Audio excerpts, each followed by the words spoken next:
नमस्कार, news 18 JKLH का digital platform देख रहे हैं आप। मैं हूं आपके साथ प्रिया शर्मा। ग्रीनलैंड को लेकर अमेरिका ने जिस अंदाज में बयानबाजी और दबाव की राजनीति शुरू की, उसने न सिर्फ डेनमार्क की टेंशन बढ़ा दी है बल्कि पूरे यूरोप में असहजता पैदा कर दी है। एक ऐसा द्वीप जो भले ही आबादी के लिहाज से छोटा हो, लेकिन रणनीति, सैन्य और प्राकृतिक संसाधनों के मामले में बेहद अहम माना जाता है, आज वैश्विक भू राजनीति का नया अखाड़ा बन चुका है।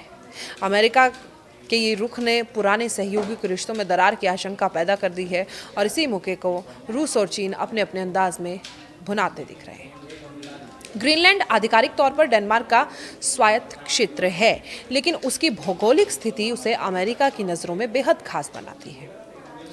आर्कटिक सर्कल में स्थित ये इलाका उत्तरी अमेरिका और यूरोप के बीच एक तरह का सैन्य और रणनीतिक पुल माना जाता है। यहाँ पहले से ही अमेरिका का थुले एयरबेस मौजूद है, जो मिसाइल डिफेंस और अंतरिक्ष निगरानी के लिहाज से बेहद अहम है।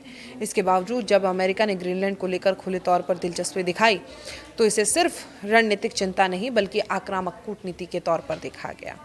अमेरिकी बवाल की सबसे बड़ी वजह यही रही कि उसने ग्रीनलैंड को लगभग डील की भाषा में पेश किया। डेनमार्क और यूरोपीय देशों को ये बात नागवार गुजरी कि एक संप्रभु देश के क्षेत्र को इस तरह खरीदे बेचे जाने की चर्चा की जाए। डेनमार्क ने साफ शब्दों में कहा कि ग्रीनलैंड कोई संपत्ति नहीं है जिसे सौदेबाजी का हिस्सा बनाया जाए। कोपेनहेगन के लिए ये एक राजनीतिक नहीं बल्कि सम्मान और संप्रभुता का सवाल बन गया है। यूरोप के कई देशों ने भी इस पूरे मामले को लेकर अमेरिका पर नाराजगी जताई। यूरोपीय संघ के भीतर ये संदेश गया कि वॉशिंगटन अपने सहयोगियों को बराबरी का भागीदार नहीं बल्कि दबाव में रखने वाला पक्ष मान रहा है, खास तौर पर ऐसे समय में जब यूक्रेन युद्ध, नाटो की भूमिका और रूस के खिलाफ एकजुटता जैसे मुद्दों पर यूरोप पहले ही भारी दबाव झेल रहा है। ग्रीनलैंड विवाद ने रिश्तों में और कड़वाहट खोल दी। इस पूरे घटनाक्रम को रूस ने मजाक और तंज के मौके के तौर पर लिया। मॉस्को की ओर से ये संदेश देने की कोशिश हुई कि पश्चिमी देश खुद अपने सहयोगियों की संप्रभुता का सम्मान नहीं कर रहे। रूसी अधिकारियों और मीडिया ने इसे पश्चिमी दोहरे मापदंड का उदाहरण बताया। रूस ने ये भी इशारों में कहा कि जब अमेरिका दूसरे देशों पर क्षेत्रीय अखंडता का पाठ पढ़ाता है तो उसे पहले अपने आचरण पर नजर डालनी चाहिए। रूस के लिए ग्रीनलैंड का मुद्दा सिर्फ मजाक उड़ाने तक सीमित नहीं है। आर्कटिक क्षेत्र में रूस की पहले से ही मजबूत मौजूदगी है। वहां उसके सैन्य ठिकाने, आइस ब्रेकर, बेड़े और ऊर्जा परियोजनाएं सक्रिय हैं। अमेरिका और यूरोप के बीच इस तरह की दरार रूस के लिए रणनीतिक रूप से फायदेमंद साबित हो सकती है, क्योंकि इससे पश्चिमी एकजुटता कमजोर होती दिखती है। चीन ने इस पूरे मामले में अलग ही रुख अपनाया है। बीजिंग में साफ शब्दों में कहा गया कि उसे इस विवाद से दूर ही रखा जाए।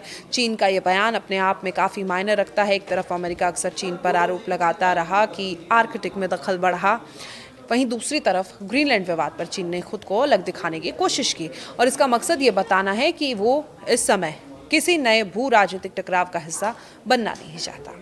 हालांकि चीन की ये दूरी भी पूरी तरह निष्क्रिय नहीं है। बीजिंग आर्कटिक को पोलर सिल्क रोड के तौर पर देखता है और लंबे समय से क्षेत्र में वैज्ञानिक शोध, निवेश और भविष्य की व्यापारिक संभावनाओं पर काम कर रहा है। ऐसे में अमेरिका और यूरोप के बीच बढ़ता तनाव चीन को परोक्ष रूप से फायदा पहुंचा सकता है, क्योंकि पश्चिमी देशों की आपसी खींचतान उसकी रणनीतिक योजनाओं के लिए जगह बना सकती है। डेनमार्क और ग्रीनलैंड के लिए ये स्थिति बेहद नाजुक है। एक तरफ अमेरिका जैसा शक्तिशाली सहयोगी दबाव बना रहा है तो दूसरी तरफ यूरोप की एकजुटता बनाए रखना भी जरूरी है। ग्रीनलैंड के स्थानीय नेतृत्व ने भी साफ किया है कि वो किसी भी तरह के बाहरी दबाव में अपने भविष्य का फैसला नहीं करेंगे। वहाँ के लोग विकास और निवेश चाहते हैं, लेकिन अपनी पहचान और स्वायत्तता की कीमत पर नहीं। विश्लेषकों का मानना है कि ग्रीनलैंड विवाद केवल एक द्वीप तक सीमित नहीं है, यह आर्कटिक क्षेत्र में बढ़ती वैश्विक प्रतिस्पर्धा का प्रतीक है। बर्फ के पिघलने के साथ नए समुद्री रास्ते खुल रहे हैं, खनिज और ऊर्जा संसाधनों की संभावनाएं बढ़ रही हैं और यही वजह है कि बड़ी ताकतें यहां अपनी पकड़ मजबूत करना चाहती हैं। अमेरिका, रूस और चीन तीनों की नज़रें आर्कटिक पर हैं। फर्क सिर्फ इतना कि उनके तरीके अलग अलग हैं। अमेरिका का आक्रामक रुख उसके सहयोगियों के लिए चिंता का कारण बन गया है।